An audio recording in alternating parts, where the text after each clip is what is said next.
Merci Michel, cher Philippe Cruz, chers amis, merci de votre mobilisation à nouveau aujourd'hui. L'heure est grave parce que petit à petit s'installe contre la volonté des peuples et dans un silence total quelque chose qui est amené à ressembler à une forme de dictature sanitaire. L'Organisation mondiale de la santé, depuis la crise de la Covid il y a 5 ans, promeut un modèle dans lequel les peuples seraient privés de leur liberté de se soigner, les médecins privés de la liberté de prescrire, et nous autres patients privés de cette relation particulière qui nous lie à nos médecins traitants et à la confiance que nous leur apportons. Jusqu'ici, l'OMS était une organisation qui était chargée de proposer aux États membres des protocoles de soins, des politiques de santé publique, des aides, des moyens pour faire en sorte que la santé des peuples moins favorisés dans le monde puisse petit à petit rejoindre le niveau des pays dans lesquels nous sommes et qui se portent mieux. Et l'OMS était une instance de coordination, elle se voulait être une organisation solidaire, venant en aide à toute l'humanité, avec un concours plus solidaire de ceux qui ont davantage de moyens, c'est-à-dire, grosso modo, les pays occidentaux. À l'occasion de cette crise sanitaire, elle a souhaité se donner les moyens de contraindre tous les pays du monde, d'engager, en cas de pandémie, des politiques qu'elle-même, l'OMS, déciderait seule, par-dessus les États, par-dessus les médecins, par-dessus les organisations universitaires, par-dessus les savants, par-dessus ceux qui savent, et en ayant le monopole total des décisions des politiques sanitaires conduites dans le monde entier pour lutter contre des pandémies. Pas seulement d'ailleurs contre les pandémies, puisque les textes qui sont soumis aujourd'hui au débat de l'Organisation mondiale de la santé incluent aussi des risques environnementaux, tout type de violence, et donc l'OMS se donne les moyens en fait d'intervenir de manière péremptoire, autoritaire et solitaire dans tous les domaines de notre vie quotidienne. Que l'Organisation mondiale de la santé conseille les peuples et les États, elle est faite pour ça, c'est normal. Quelle est l'intention de prendre à sa charge l'intégralité des décisions, la définition des politiques publiques? Ça, c'est quelque chose que nous ne pouvons pas accepter. Alors, on pourrait, en allant un peu vite, condamner l'Organisation mondiale de la santé toute seule et dire, après tout, elle fait n'importe quoi. C'est un peu vrai, mais c'est rapide, et trop rapide. Les responsables sont les États membres, c'est-à-dire les représentants au sein de l'OMS de nos peuples qui acceptent sans rien dire d'être privés de leur pouvoir de décision et de leur pouvoir d'initiative.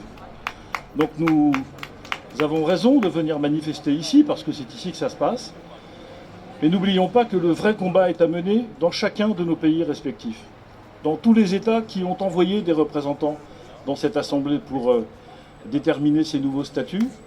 Et nous avons, comme le disait Philippe Cruz il y a quelques instants, encore quelques semaines pour alerter nos parlements respectifs qui ne sont pas informés de cette situation.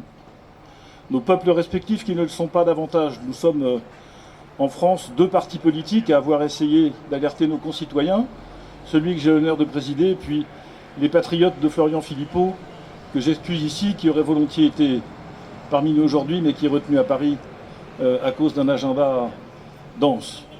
Et nous sommes les 2 seuls partis politiques à avoir essayé de mener cette affaire dans le débat public. C'est à la fois un peu déprimant, mais ça nous oblige à redoubler d'énergie et à continuer de défendre ce que nous croyons être la liberté de notre peuple, la liberté de prescrire pour les médecins et la liberté de choisir notre santé pour nous, patients. C'est ça qui est en jeu. Ça ne sont pas seulement des relations entre les États, ça n'est pas seulement le poids des grands laboratoires pharmaceutiques, même si bien, tout le monde a compris que ces modifications ne sont faites que pour permettre aux laboratoires de vendre toujours davantage de vaccins et toujours davantage de médicaments. Ça n'est pas exactement ça ou pas seulement ça qui est en jeu, c'est notre santé individuelle. Ça nous touche personnellement. Et c'est la raison pour laquelle il est scandaleux que les peuples ne soient pas informés, que les parlements ne soient pas saisis et qu'un grand débat public dans le monde entier ne se tienne pas sur ces questions au moment même où ces modifications sont engagées. Donc mes amis, Philippe Cruz a tout dit tout à l'heure, je ne reviendrai pas sur la manière dont, comme d'habitude, au fond, Ces grandes organisations internationales qui veulent faire des modifications insupportables le font dans le dos des peuples, en méprisant absolument leur propre statut, en méprisant l'état du droit et en passant en force. Malheureusement, on commence à être habitué. Ah, ce n'est pas le système que je connaissais quand j'étais étudiant ou que j'ai fréquenté en étant parlementaire, où il y avait encore, il y a une quinzaine, vingtaine d'années, un peu davantage de respect du droit, un peu davantage de respect des formes. Mais aujourd'hui, ces grandes organisations qui devraient être les gardiens de nos libertés sont en fait leurs fossoyeurs. Et c'est ça que nous devons contester. C'est ça dont nous devons prendre conscience. Ce n'est pas simplement une affaire de traités internationaux. C'est notre santé individuelle, notre relation avec nos médecins qui sont en jeu. Pas autre chose que ça, mais pas moins que ça.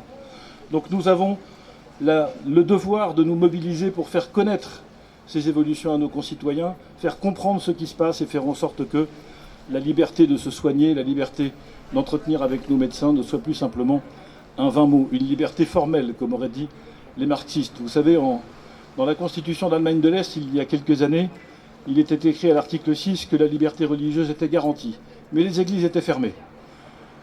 C'était le grand paradoxe des États totalitaires. De la même manière, dans cette OMS, la liberté de se soigner sera sans doute encore garantie, mais nous n'aurons plus les moyens de choisir notre mode de vie et notre façon d'organiser notre propre santé individuelle. Voilà l'enjeu, voilà ce qui motive ma présence aujourd'hui parmi vous. Merci à Michel Caillé et à ses amis d'avoir organisé ce rassemblement. Merci à Philippe Crous pour le combat qu'il mène inlassablement depuis quelques années, grâce à qui nous devons ces rassemblements et cette évolution. Et donc, rendez-vous à vos stylos, vos téléphones, vos ordinateurs pour participer à cette mobilisation générale indispensable pour la défense de la souveraineté de nos États et de nos libertés individuelles. Merci à tous et bon courage.